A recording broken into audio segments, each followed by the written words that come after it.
অতিরিক্ত পবিত্রতা অর্জনের জন্য কিছু সাহাবীদেরকে আল্লাহ স্পেশালি কোরআনে এপ্রিসিয়েট করেছেন। তারা হচ্ছে মসজিদে কোবা পল্লীর আশেপাশে যে সাহাবারা, তারা অতিরিক্ত পবিত্রতা অর্জন করতেন। আল্লাহ তাআলা বলেন ফিহি রিজালুন ইউহিব্বুনা আন ইয়াতাতাহহারু। এই মসজিদে কোবার আশেপাশে এমন কিছু মুসল্লি আছে যারা বেশি পবিত্রতা অর্জন করতে তারা পছন্দ করে। আর ওয়াল্লাহু ইউহিব্বুল মুত্তাহিরিন, আল্লাহ তাআলা অতিরিক্ত পবিত্রতা অর্জনকারীকে ভালোবাসেন, পছন্দ করেন। সুবহানাল্লাহ পড়েন।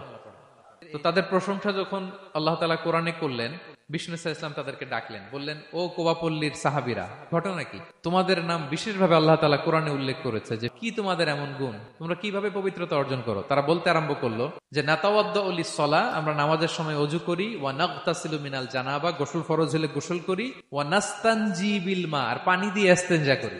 সুবহানাল্লাহ। এই পানি দিয়ে ইস্তেনজা করাটা আল্লাহ পছন্দ করেছেন।